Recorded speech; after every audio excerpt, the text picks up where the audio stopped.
মাটির চুলায় সিলেটি কচু দিয়ে রুই মাছের ভীষণ মজার একটা তরকারি, সেই সাথে কাঁঠালের রস দিয়ে কাঁঠালের পিঠা, তাও আবার মাটির চুলায়। চিন্তা করেন কতটা মজা হবে।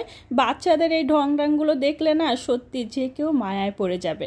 হ্যালো এভরিওয়ান, আসসালামু আলাইকুম। চলে আসছি নতুন আরও একটি ডেইলি ব্লগ নিয়ে। আশা করবো আমার আজকের এই ব্লগটাও আপনাদের কাছে অনেক বেশি ভালো লাগবে। প্লিজ ভালো লাগলে একটি লাইক দিয়ে পুরোটা ব্লগ দেখার অনুরোধ রইল। চ্যানেলটা সাবস্ক্রাইব করে দিবেন আর পেজে লাইক ফলোতে সবসময় সাপোর্ট করবেন। বিকেলবেলা আমার ননদ তার দুই মেয়েকে নিয়ে শ্বশুরবাড়ি থেকে বাবার বাড়িতে আসছে, কারণ তার ভাবি কালকে চলে যাবে। তো আমি 2 দিন ধরে রিকোয়েস্ট করতেছিলাম আসলে যাওয়ার আগে চলে এসো, একটু দেখা হয়ে যাবে, একটা রাত একসাথে থাকবো। তো এই যে আমার ননদ তার 2 মেয়ে নিয়ে চলে আসছে। প্রথমে আমি চানাচুর মাখা করব, তার জন্য যা যা দরকার সব কিছু কেটে কুটে নিচ্ছি। আর এই ছোট্ট বুড়িটা আছে না, কোনো ছেলে মানুষের কুলে যেতে চায় না, ও শুধু মেয়েদের কুলে যায়। বাট আজকে কিভাবে যেন এই ছেলেটার কুলে গিয়েছে, আর গিয়ে সুন্দর করে একদম চুপটি করে আছে। ও তো ছেলে মানুষ দেখলেই একটা চিৎকার দিয়ে মানে একদম শেষ। যাই হোক, এই যে চানাচুর মাখা করতেছি আমি। আর অন্য দিক দিয়ে আমার ননদ কালকের ভিডিওতে শেয়ার করছিলাম এই কাঁঠালটা, তো সেই কাঁঠালের রসগুলো নিচ্ছে, মানে কাঁঠালের রসগুলো ফ্রোজেন করে রাখবে আর কিছুটা পিঠা বানাবে। অন্যদিক দিয়ে আমার শাশুড়ি কি যেন করতেছে। আমার শ্বশুরবাড়িতে যখন আমার ননদ আসে তখন আমরা 3 জন মিলে ঠিক এইভাবেই কাজ করি। যে যেটা কাছে পায়, মানে যে যে কাজটা হাতের কাছে থাকে সেই সেটাই করে। এখানে ধরা বাঁধা কোনো নিয়ম নাই যে আর কি এটাই করতে হবে। যাই হোক, আমার ননদ সবগুলো কাঁঠালের রস সুন্দর করে নিয়েছে, আর দেখতে কতটা সুন্দর দেখা যাচ্ছে তাই না। তো আমাকে বলতেছে ভাবি ভিডিও করবেন না, পাতিলের অবস্থা পুরাই খারাপ। তো আমি বললাম সমস্যা নাই। যাই হোক, এই যে আমি যেটা করতেছি, প্রথমে আমি একটা মাছের তরকারি রান্না করব।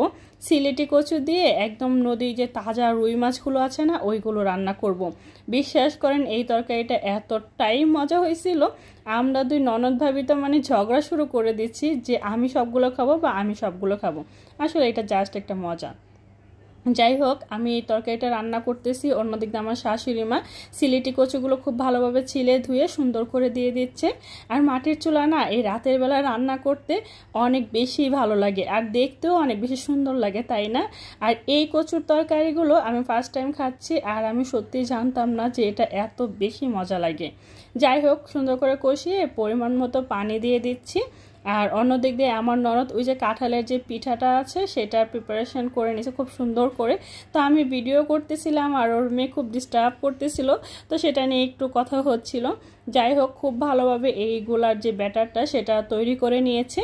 এবার আমার মাছের তরকারি হয়ে যাচ্ছে, আর এটা হয়ে গেলেই আমরা পিঠাগুলো বানাবো। তো মানে সব কিছু সুন্দর করে করতেছি, আর এই রাতের বেলা সবাই মিলে বাইরে হই হুল্লোড় করতেছি, কাজ করতেছি, আর বাচ্চারাও এত বেশি খুশি হয়ে যাচ্ছে মানে বলার বাহিরে।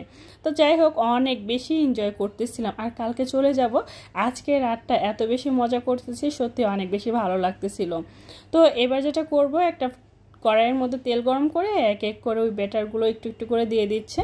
কাঁঠালের পিঠাগুলো সত্যি অনেক বেশি ভালো লাগে, আর কাঁঠালের পিঠা অনেকভাবেই বানায়, আর আজকে আমরা এইভাবেই বানাচ্ছি। অন্যদিক দিয়ে মাছের তরকারিটা রান্না হয়ে গিয়েছে, তো এটা আমি ঘরের মধ্যে রেখে আসতেছি, মানে 2 জনে 2 দিক দিয়ে কাজ করতেছি। আর এই যে পিঠাগুলো সুন্দর করে বানানো হচ্ছে আর গরম গরম খাওয়া হচ্ছে, এই জিনিসগুলো সবচাইতে বেশি ভালো লাগে তাই না।